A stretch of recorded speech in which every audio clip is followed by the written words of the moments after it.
Welcome to the Fringe Youth Worker Podcast with TJ and Sonny. Hello and welcome to the Fringe Youth Worker Podcast. My name is TJ McConaughey and I am joined as always by my best friend, co-host of this show, Sonny Saltalamacchia. Sonny, what is real? I found myself rooting for the Oregon Ducks the other day, TJ. At one point I was like, I think I've crossed over. I think I don't hate sports teams anymore. I think I'm like, oh yeah, I'll root for the Ducks because they're from Oregon. And then what happens? They freaking lose, bro. They lose. Dude, yeah. You need to go back to the Beavers. That was a one totally and done, jinxed bro. us. That You was totally a one and done. jinxed us. One and done. All right. What are we doing tonight, Sonny? I don't even remember the format of the show. I think we're due. Don't we do a Tales from the Fringe? No. We talk about. No, we do question of the week first. Question of the week, Tales from the Fringe, and then pick or flick, right? Yep, you got it, homie. Cool. And then hopefully somewhere we can weave in there how you got banned from Reddit today. Well, just one of the subs, but that was only one of the subs. We don't need to talk about that. The Fringe Youth Worker Podcast, banned from Reddit. How's Bumble, Stuart? Banned from TikTok, banned from Reddit. These guys aren't allowed to go to schools anymore. Where can they talk about Jesus? One might be on a registry. I probably should cut that out. All right. One's getting arrested for harassing a jogger. Too much inside jokes. I'm done with all this chit chat. Let's get to the show.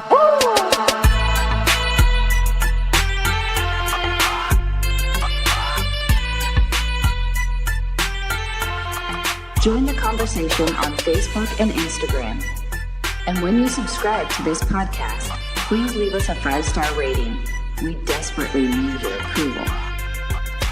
Question of the week. Sonny, this is the question I have for you. It is this. What would you tell, if you could go back in time, what would you tell what advice would you give the 22-year-old version of yourself? The 22-year-old version of myself? Yeah, because, I'm feeling 22 right now. You listening to Taylor Swift again or what? She got a new album out, homie. So She does have a new album out. So does Post Malone, and so does Tool. Oh, man, there's a lot of good albums out right now, dude. I really got into Post Malone, like way too into it. And then I got a Wu-Tang documentary. And then I got a face tattoo. That's how awesome. How into Post Malone I got. Advice for 22. No, for you, the 22-year-old version of yourself. Myself. And you got to think of what you were kind of doing at 22 as well. Yeah, I was living in a basement making music, trying to be Post Malone. I would tell myself to buy a house as fast as possible. I'm serious. You're right, but it's like not That's like basically it. It's not the content for the show. Why not? That's a smart thing to do when you're young. Hey, go ahead and invest in DJI drones and invest in this thing called Netflix. Apple is going to make it. Get yourself some stuff. Buy a house. Invest in streaming. Yeah, Okay. Financial Here's what I would advice say. is great. I mean, but we're the Fringe Youth Worker Podcast. So what would you tell a youth worker who's 22, the 22-year-old youth worker of your version of yourself? The 22-year-old youth worker who I guess works with kids at 22? Were you working with kids? I mean, you were in a band, right? Like No, I was attending youth group at 22. That's right. I maybe you should have told the band, 22-year-old version, hey, you got to stop attending youth group, bro. I wasn't a band. I would basically tell myself, keep doing what I was doing and don't question it. I like what Marco said. Get your self-worth from the Lord, not from other people's opinions and stuff like that. Yeah. And so I would tell myself to stay the course. Don't worry about the naysayers, and just keep grinding. Because if you're seeing positive results, and like the admin people in your life aren't seeing it, that's okay because what you're doing is effective. And eventually you'll find people in your life that will either appreciate it or they'll see it and they'll do it with you. But just keep doing what you're doing if you know it's right. Yeah, and get your validity from the Lord. Don't get your validity from people and stuff, because, man, that's a dangerous path to go down. Yeah. Yeah. I like the idea of, if you know what you're doing is right, then just concentrate on that and focus on that. I'll give you an example. So when I first started doing youth ministry, I was talking to all these kids, and none of them came out of their house, but they would all talk to each other on Gmail chat, right? And then they would all play Xbox. It was back when Halo was super popular and stuff like that. So they would come out of their house when we'd go pick up the new Halo, or Gears of War was really popular and stuff like that. And then eventually I started having these things called Dork Fests, where I would go rent TVs from Walmart. Basically, you just buy them and then take them back the next day. So I'd rent TVs from Walmart, set them up in my house, invite the kids over, and we'd play video games all night long, right? And we called them Dork Fests. And they were popular. The parents liked them. The kids liked them. But at the church I was attending, they frowned on it because we were staying up all night playing video games. But I was like, this is effective. The kids are coming out of their house. They're talking. They're engaging. We go to Sherry's at 5 a.m. They're cracking up and laughing and doing this thing called socializing, which I've never really done before. And it was super effective. But I got no support from the admin people in my life at the time, so I really stopped doing it. Fast forward to what I'm doing now, there's a guy named Jamie Harris who runs this organization called Satellite Gaming. Their whole thing is running Dork Fests. He shows up to schools and does after-school programs, brings 12 Xboxes, 12 PlayStations, a bunch of Switches, and runs Smash Bros. Tournaments and Fortnite tournaments and Halo tournaments. And it's a hit. They have 300, 400 people at these things. And so it's like, I know it was effective, but I listened to the people above me who didn't work with youth and only critiqued it from a distance.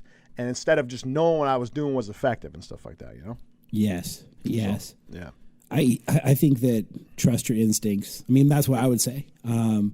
If you on the ground, and here's the thing is, most people don't understand that the youth pastors, youth workers, we're on the front lines. We're seeing exactly what culture is at right now and where it's headed. And you can predict a lot of the things of what's going to happen in society by just getting to know the current young people generation. And you're right. There's a lot of people, and I guess, there's a lot of people in my story that I can look back who frowned upon or didn't understand or couldn't really see what I was doing at times. And I remember I got really fed up with that. I got really discouraged by that. And I think I stopped doing some things that were really working and really effective because I cared too much about what the people who weren't on the front grounds, or who weren't on the, weren't in the battle, were thinking. And that's not to say hey, don't take advice from people who are older than you. But when you're a youth worker, you're the one who's going to see culture right where it is. And so in that way, you gotta know and go to where the culture is. One of my favorite quotes is by Wayne Gretzky. And he said, I scored a lot of goals because I skated to where the puck was going, not where it was. And I think that sometimes when you're listening to people who aren't on the front lines, now this doesn't have to be an old person. This could be any person, just people who aren't in your field. They're speaking from the time when they were in high school or what they wanted when they were there, and that puck isn't in that spot anymore. It's not there anymore. And so, trusting your instincts in that moment is huge. And I would have also said, and this is kind of, maybe this is cliche, but you don't have to do everything all at once. I thought when I was younger and 22-year-old version of me, I was just a fresh youth pastor. And I thought, it was all going to happen. And I only had this short window of relevancy.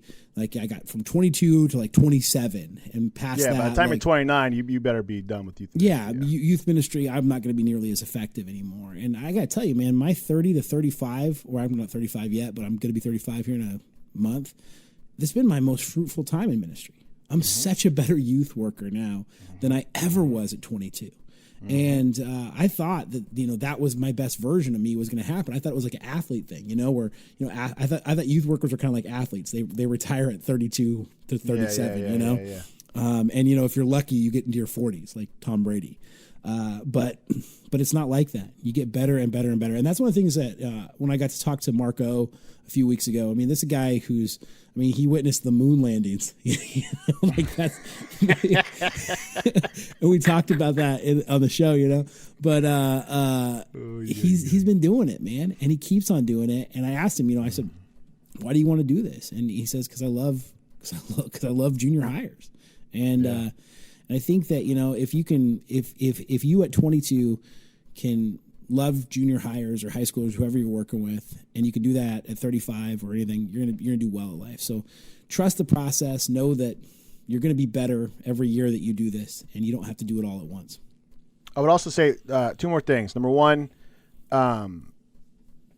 you have to get buy-in though from the people who are above you. Like they have to approve of what you're doing or be okay with it, but maybe not so much like how you do it, how you go about it. You know, like they can disagree with maybe your methods, like they wouldn't do it that way.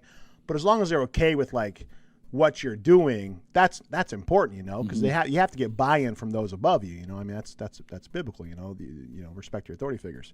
At the same time, I just read this article earlier today on the psychology subreddit, one that I haven't been banned from yet, and it's the Einstellung effect, and it describes how experts can fail to see the most optimal or creative solution because of their experience in solving certain types of problems.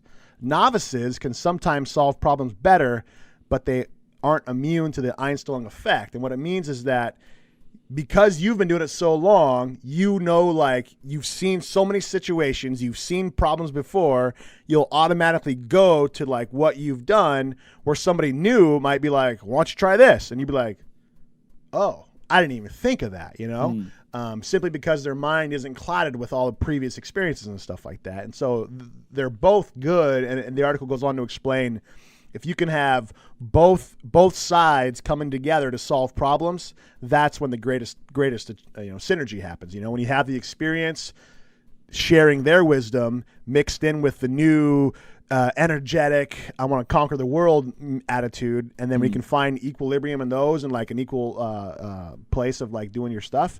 That's when really kind of cool things happen. Yeah, that's when the synergistic effects happen and stuff like that. Yeah, no, it's absolutely true, and I think that I like that clarification simply because I don't want to say that, hey, you don't listen to anybody. You know, but you know, you have to answer to somebody. You know, you do have to answer to somebody. But I think that what we were talking about, and we got to clarify this just so people know it. It's when people don't understand what you're doing, but you know what you're doing and works. That's where we're talking about. Yeah. It's not just a general attitude of nobody knows but me. It's that when you know that it works, and people can't understand that, you got to keep going forward because it works. Got to keep grinding. Yeah, and that's really what we're saying. Yeah, got to keep grinding. All right. Back to that earlier version of myself at 22. I swear I invented dubstep, bro, but nobody liked it back then. Just saying. I got evidence too. You invented dubstep? I think I did. I got evidence to prove it too. Do you have a song? Do you have a 22-year-old version of yourself? I got lots of them. I got to find them, but they're there. You gonna play it right for us on the show? You gonna put it out there? Sure, in the world I can. We should be able to have it by the time the show's ready. Yeah. Okay. You'll hear it right now.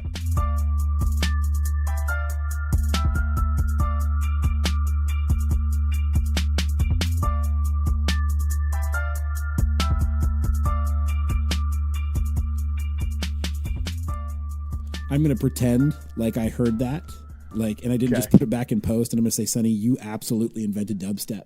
That was so dubstep. I told you. All right, Tales from the Fringe. All right, Sonny, you go ahead and go first.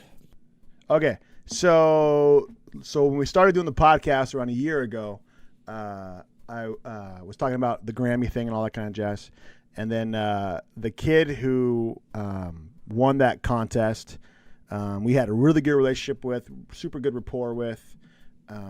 He'd been coming to counseling for a long time, and you know, I always refer to them kind of like as the mascots of like your program. You know, like those every few months, you know, maybe every few years for you, but every few months for me, a new kid just kind of all of a sudden you're like, wow, I spent a lot of time with this kid. I got a great relationship with this kid. It's almost like I'm talking to my little brother. You know what I'm saying? Like they become like your mascots, you know, the TKs of the world, the Cohens, the guys who just hang out forever and stuff. So this guy became that, you know, he was at every group. He was just kind of part of the program. Other kids would show up. He was there, and he was just kind of like my guy. In fact, that's what we called ourselves when we seen each other. Like, what's up, my guy? What's up, my guy? We always kind of say that to each other. Mm-hmm. So then we end up, winning the Grammy thing and go down to the Grammys and all that, and just have this crazy experience down there. And then he comes back, and then he graduates his court program that he was involved in, got his record expunged, and just a really cool kind of thing. And then hung around for a little bit after that, and then just kind of disappeared. And then I've had few interactions with them, mainly via Instagram, messages and stuff like that. And there was one instance where we hadn't talked for a couple months. I knew he was kind of doing some bad things, and so he finally showed up one day to my office, and him and the other guy who went to the Grammys with us, and the other guy had stuck around and stuff. So you could just like feel like things had changed, like nobody even had to say it, but you could feel the distance and the distance of mentality, the distance of thought, the distance of mindset. And then he started telling me about how he just had these really major anxiety issues, and had these crazy kind of anxiety attacks, and just it got really kind of dark, and it was a trip, man. And then he started tearing up, and I started tearing up, and then we kind of did the bro thing, where we kind of looked at each other real quick, and then just kind of looked away, and even since then I've only seen him maybe a handful of times, and I think just the tale of the tale is that sometimes those guys who are those stud leaders, those all-stars of your programs, the charismatic guys that some people build their programs around, and I don't really ever do that, sometimes they go away. And sometimes they're not maybe who you thought they were, or they weren't ready. Maybe they are who you thought that they were, but they're just not ready. Maybe other things come in their life and stuff like that, and that's hard to go through as a leader, because and it's kind of weird because I don't ever like using kids as trophies, and so you invest a lot in a kid for the simple sake of investing in them. Like I don't really ever invest in a kid and then have ulterior motives of like, and this kid's going to do this for me and that for me and this for me, but I invest in a kid simply to invest in the kid, and so to put all this investment in there. And then to watch him just kind of just fall back and fall even to some darker places is really hard to do, I think, in this work. And it set me back a couple days emotionally, just kind of in my own head a little bit. And you question, like, did you do something wrong? Could you have done more? Did you reach out enough and stuff like that? So yeah, man, those are kind of those hard moments, Yeah, that's a tough one. The kid that you've worked so hard with, and then they're just not there anymore. And I've had several of those. When I was 22 years old, man, that hurt. That hurt so bad. I remember. I have names right now. I want to say them, but I can't because like you can just pluck them off just one by one. I mean, they stick with you, man. They stick with you almost more than the successful stories. Yeah, and I think that's one of the things that people talk about in youth work is that you can't pick them. Like the kid that you think's going to be the stud ends up not being a stud. But what about the kid who starts off looking like a stud, like everything there, and then you just lose them somewhere along the way. And that's unfortunate, and that's what's tough, it's and I think the hard thing about the work that we do is that people understand that, if you're going to be around youth ministry or what you're doing over there, is that this is a place where you got to be working on yourself, and if you're not ready to work on yourself, it's a place where you're not gonna do well. And so, I know exactly what you're talking about, man. And that's tough. It's really tough. So I got a story. This happened about a month ago, and it's not really about a fringe kid, but it's about a fringe human that we both know. I'm going to figure out how to say this story. I still don't know how to tell this story, and I'm usually a pretty good storyteller, but this is a hard story for me to tell. So I grew up in kind of a split parent home. My dad, my mom, pretty brutal divorce, and they kind of battled it out in court a couple times with me growing up. And I lived with them both at different various times. And I lived with my dad. It was just kind of me and my dad and my uncle. And my uncle's name is Fred. My dad's name is Ted. And my name's Ted Jr. So it's Ted, Fred, and Ted Jr. which was like the 2.5 Men kind of concept. That's what we were for a while. And my dad, it was like 4.5 Men. Okay. But my dad, he's a hardworking dude. Always been, just a grinding man and good, kept a job for a long time. But he's also when I became a Christian, our relationship changed. And it wasn't like he didn't want me to be a Christian. It was kind of the opposite. He was really happy that I was a Christian, but we weren't able to relate very much anymore because what I was doing with my life and what he was living for were very different places. And so my dad went through some hard stuff this last year, stuff that's, his story to tell, not mine. But I'm at the end of summer camp. This is going to be a long story. I already feel like it's going to be a long story, but I'll try to get through it quick. I'm at the end of summer camp. It's our biggest summer camp that we've ever done. And we have this huge utility trailer that's got all of the students' bags in it. They're overnight bags from camp. And it gets stranded in Eastern Washington because it blows out an axle, not a tire. We originally thought it was like 2 tires, but that was a symptom of the fact that the axle had broken. And so we had to end up leaving it in Eastern Washington. Now, I live in Western Washington. It's about a 3-hour drive over a mountain into the kind of high deserty area to get to Eastern Washington. So we had to leave it, which meant that I was probably going to have to come back to Eastern Washington, and that was going to be a long day for me and just get that once it had gotten repaired. And it was probably going to be later on that week because it had all the kids' stuff in it. So I was kind of having a pretty bad attitude about it, Sonny. Pretty dang bad attitude. Like, when you're done with camp, you're done. You're in the home stretch. And it's like, by the way, in the next couple days, you're going to have to come all the way back here, pick up this trailer, and go all the way back over the pass. And so I was kind of, I don't know. I was even talking to God about it. I was telling God, why are you making the stupid trailer thing happen right now? It's stupid, And so the trailer place calls me and said, hey, the trailer will be ready in the morning to pick up. And we're about 3 days after camp. And so I decide, okay, I'm going to leave tomorrow morning, and I'm going to get up, and I'm going to go to Eastern Washington to pick this trailer up. And I'm not feeling like it's a great thing. And so I wake up the next morning pretty early for me. And I'm getting ready, and I'm heading out the door, and I get in my car, and I'm starting to head on my long journey back over the mountain. And I get a call from my sister, and she's been camping in Eastern Washington. Not the same town that we were at, but pretty close to where we were at over there and where I had to go that day. And she said, Dad had a moment with God last night, TJ. And that is a big statement coming from my family. That's a big, big, big deal. And I said, what? Dad had a moment with God? Yeah, he didn't sleep very much last night. And I'm just going to let him explain it to you. And so she hands the phone to my dad, and my dad starts telling me this crazy story. And it's weird just even hearing him talk like this.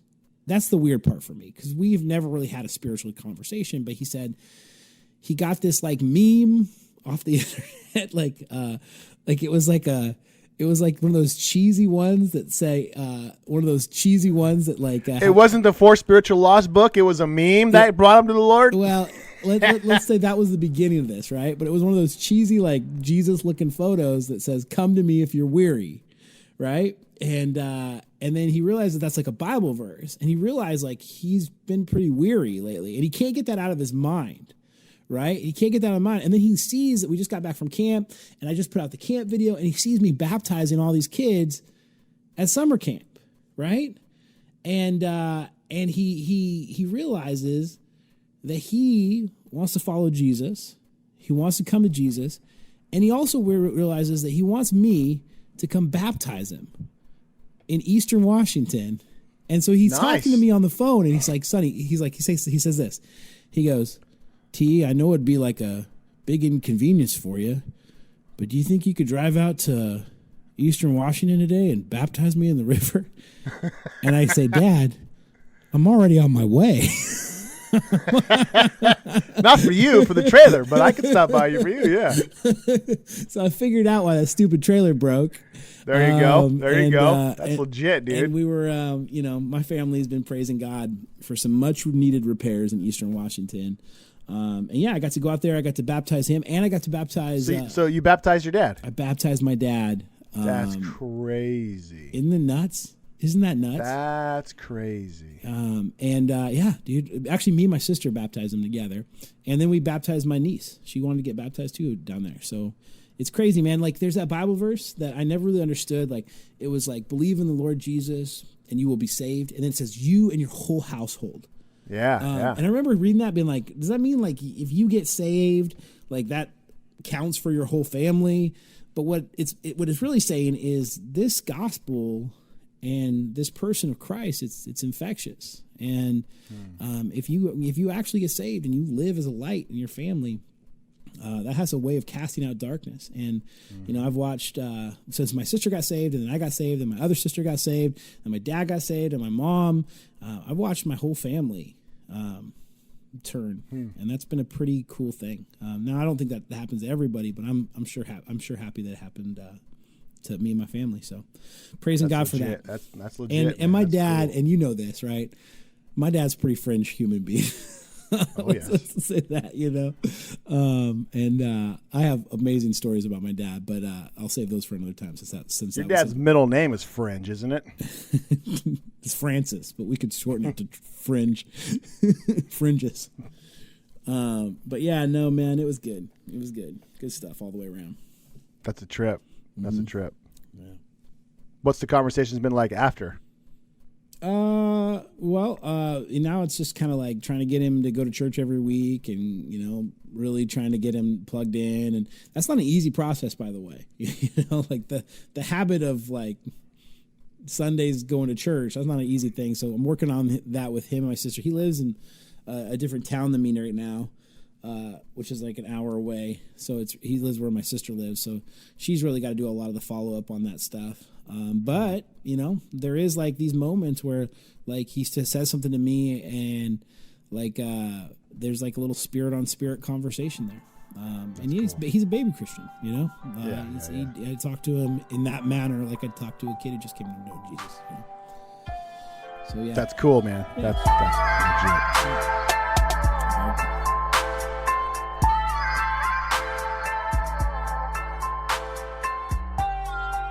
We are still listening to the Fringe Youth Worker Podcast.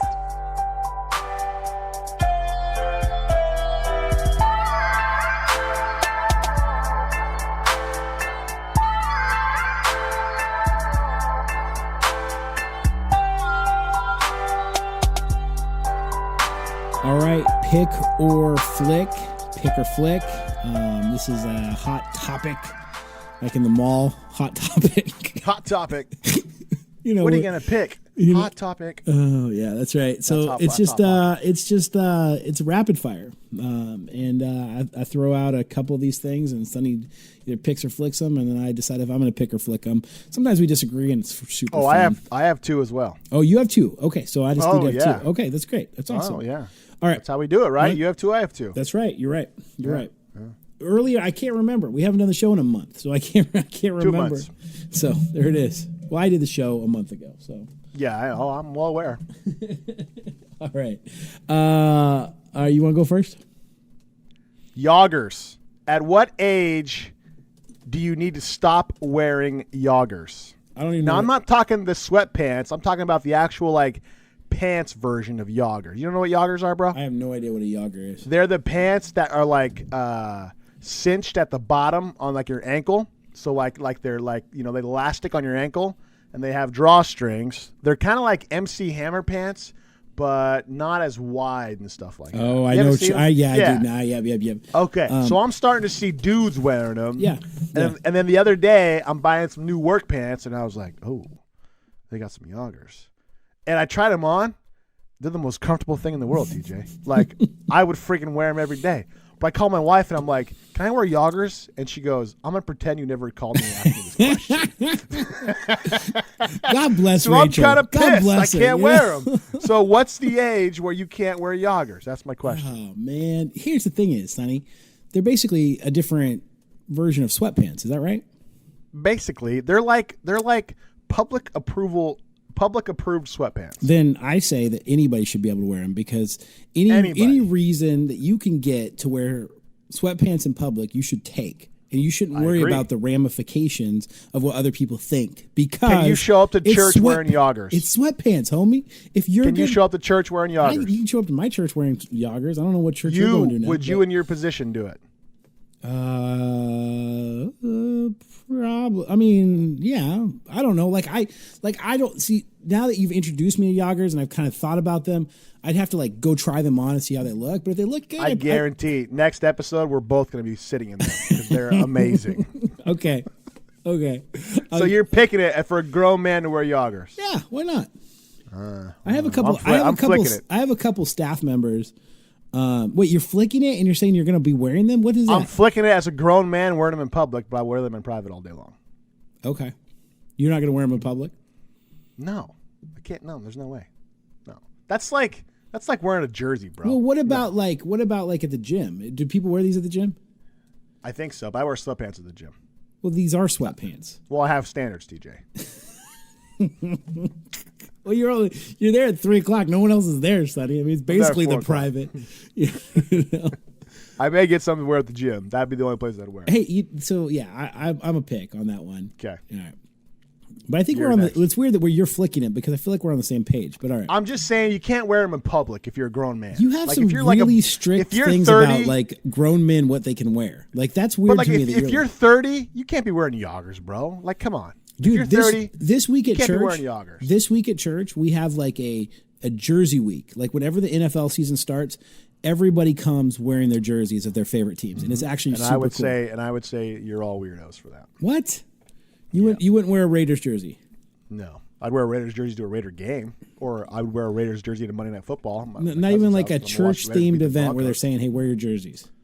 No, because I think they're setting me up to see who's the sinners in the bunch, and if they're going to say all the people who show up in Raiders jerseys, we know they're not doing good things in life. Well, that's probably true, actually. That's true. That team from Nevada is known for their sin city. They're still in Oakland, bro. They're still the best thing coming out of Oakland. That's for sure. I don't know. A's got a playoff spot, so. No, they're not quite there yet. They're a couple games out of the wild card. No, they're in their first place wild card team. Dummy, they're look now it up. First place wild card team? They are the first. We're getting way off topic. They're the first wild card. Okay. All right, go. Take your flick topic. John Crist, the Christian comedian who's kind of blowing everything up right now. I'm over him. I was over him after the second video. Yeah? He does the same thing every time. It's the same skit. It's okay, it's funny, but then it's the same bit, the same comedic timing, the same theme every single time. I do like that he makes fun of status quo Christian stuff, and if you're into that, you need to watch The Righteous Gemstones. Here at the Fringe Youth Worker Podcast, we're here's a solid Christian.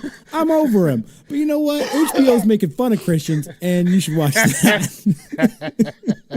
Because there's a lot more truth in that than there is in John. But John Crist, he's all right, but I would personally flick him. So I'm actually taking all of my volunteer staff to go see John Crist here this week. So I'm obviously I'm picking him. I get his shtick, but every comedian's like that. Once you get their shtick, it's kind of like you either enjoy the shtick or you don't, because once you understand it, you keep coming back. I just watched Gaffigan's new special. It's the same thing every single time, but I love Gaffigan, so I'm going to keep coming back. Chris is no different. His shtick is his shtick is his shtick. Here's what I've noticed since I deleted Facebook and Instagram. I don't see anything of John Crist. Yeah, well, that's where he exists at, though. Yeah, so are you really a comedian if you only exist on Facebook and Instagram? Where's your YouTube stuff? Where's your TV stuff? Well, he does have YouTube stuff, but his TV stuff. He's a niche culture, man. He's he's not gonna get it. He's not gonna get an HBO special. But he's good, dude. I like that he makes fun of the extremes in Christianity. I think that's hilarious. And I think that's always good to do that. That needs to be called to the mat. And I think humor is always a good place to do that, because if you get people laughing, then everyone doesn't have to get in a fight over it. That's one of the reasons I love the Babylon Bee, because it's let's not take ourselves so seriously. And I like that. I like that about it. All right, you're up. All right. Speaking of Netflix specials. Okay. Chappelle Show. Chappelle Show. Chappelle Show. Dave Chappelle. He's been in the media a lot recently. My wife was telling me about articles she was reading about Dave Chappelle before I even watched his new special. And I've been a long time Dave Chappelle fan. Pick Flick Chappelle. Pastor. You jerk. Just because I know that not many people in my church listen to this podcast. The ladies in the office do. Who's Dave Chappelle? Okay, I pick it. Okay, and I shouldn't, but I do because you pick Chappelle. I pick him because hey, you know what? You know this on me, and that was a cherry picked move right there. By the way, because we talked about this before the show even started, and you knew that I was going to be on this. Yeah. So Chappelle is shock humor, right? Like, so not everything that comes out of his mouth am I very comfortable with, but that's what a shock comedian does. And I'm a grown up enough person that I can hear bad words and not say them. But what I love about Chappelle, and this is a real thing, is that he tends to set you up with a joke and then make a really good cultural critique. And in his new special, and this is to dig me out of my hole right now for liking such a heathen as Dave Chappelle, he makes a pro-life argument. He makes a very powerful pro-life argument. He does. Gets everyone laugh, and it's weird because nobody really wants to laugh about this topic. But Dave Chappelle's such a good comedian that he gets people there. But a good comedian makes you laugh with the truth bomb, right? Because that's like, I think, what ultimately a great comedian, their punchline is a funny truth bomb. Yep. And that's what makes that abortion comment so good. Yeah, I mean, and it wasn't like I wasn't really laughing at it, but when he turned it, I was like, good for you, Dave Chappelle. And that's one of the reasons he's getting hammered right now by leftists, is that he made a pro-life argument, and he made some other arguments that you're not allowed to make if you're in that scene. So I think good for him for doing it. Yeah, man. I mean, Dylan, because I spit hot fire. So, I've been a long picker of Dave Chappelle. I was telling you pre-show. I use one of his clips. It's on YouTube. It's called "When Keeping It Real Goes Wrong," and I work with a lot of little gangster kids, and they're always getting in trouble for like cussing out a teacher or cussing out any kind of authority figure in their life. You know, they have oppositional defiant disorder or conduct disorder or whatever. And so I've shown that clip, I'd say easily over 100 times in groups, in individual sessions, and I go, look there's a code on the street, right? And they're like, yeah. And like, you know, if somebody disrespects you disrespect them back. I'm like, that's how the code works. And they're like, agreed. And I say, but there's also a code in business and professionalism, and like, you know, certain situations, there's another code. And they're like, agreed. And so I said, the problem comes when you start mixing the codes, and it goes back and forth. If you take too much professionalism into the street, like, hey, Jimmy, don't drink that. It's not healthy for you. Like they're gonna punk you out. You're not gonna have any friends, right, in high school and stuff like that, you know. And so it goes both ways. But if you take the street in the professional life, you get in trouble as well. And Chappelle's his little bit on that, it just articulates it so perfect. And so yeah, man, he's a smart guy. He's funny and crude and all that, but if you can see past that, he has a lot of good critiques on culture that make you think twice and stuff. So it's pretty cool. All right, pick him. Yeah, I'm picking him too. So then we kind of both ended up here, but Jerry Seinfeld, Comedians in Cars Getting Coffee, which is also a very popular thing on Netflix. You don't like it? I've tried it. I'm a huge Seinfeld fan. I've actually been watching Seinfeld on Hulu recently. I like the show. I don't like that. I don't know. It's weird. I don't know if it's the guests. I don't know if it's a setup. I can't get into it. I've tried to multiple times. So I've watched every single one of them, and I enjoy them. But there's something that I don't like about them. So I enjoy them because they make me laugh, And I've watched every one of them. There's something I don't like about them. That makes no sense. Well, it's kind of a podcast for them. It feels like a podcast more than it feels like a thing, but it's not. It's obviously really edited. So, but it feels like these guys are just having a conversation and they're saying funny things, and it's funny to laugh. My wife doesn't like it at all, and she kind of hits on something. There's this self-congratulatory kind of nature to the whole thing. The comedians You're so great. I'm so great. Yeah, the comedians are the smartest and the funniest and the best of us, and if you can make someone laugh, I mean, all the things that they say is true, but they're very self-congratulatory about it, and it gets to a place where it just looks like a massage. Like you're watching these two comedians just massage each other with their words over and over and over again, and it's good when there's good guests on there, but other times it's not that great, and so I don't know. There's something about the show that always brings me back to it. I do like it, but the other part about it is that it's like these guys all got popular, usually speaking the everyman language, because that's the hardest thing about comedians. Like once they're past their once they become rich, it's really, really hard for them to relate, because they don't live the everyman life anymore. And there's something about those ones that really kind of show off the wealth of it. They go to each other's houses. They're super nice in wherever they're at, and they drink in these swanky places, and they usually drive Porsches or Ferraris there. And it's like every once in a while, like, they do a funny car that they're in, which makes it actually a better thing. When they did Gaffigan, he was in like a Volkswagen bus, which was hilarious, because Gaffigan's got so many kids. But most of the times it's like, oh, I'm going out to lunch with this Italian comedian, so of course I'm going to get a Ferrari.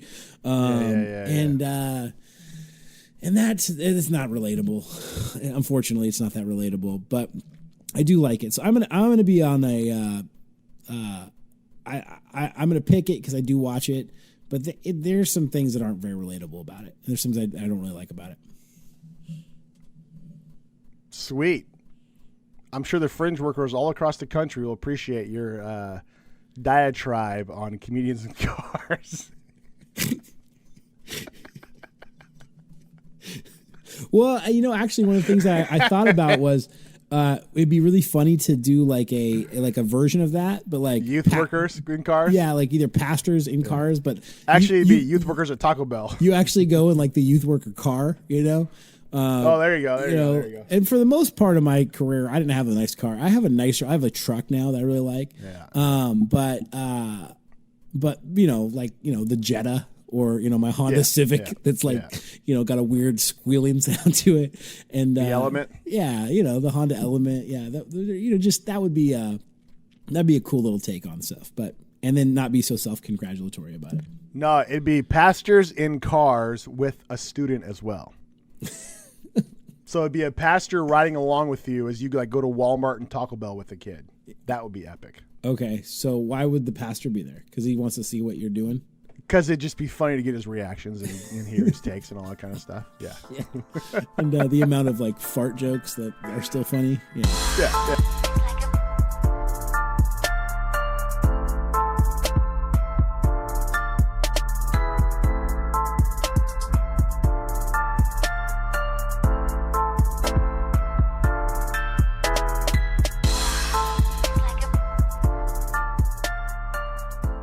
All right, well, this has been an awesome episode of the Fringe Youth Worker Podcast. Thank you for sticking with us. We are back here for the weeks coming, so we're going to be trying to give you guys a new episode every single week. The Fringe Youth Worker Podcast is a part of the Youth Workers Podcast Network. Not the Youth Workers, the Youth Ministry Podcast Network. Go ahead and check out some of those other shows. We've arranged it so that different shows are dropping on different days, so you should have a show every single day from our network. Sonny, you got anything else you want to say? Nope. All right. This has been the Fringe Youth Worker Podcast.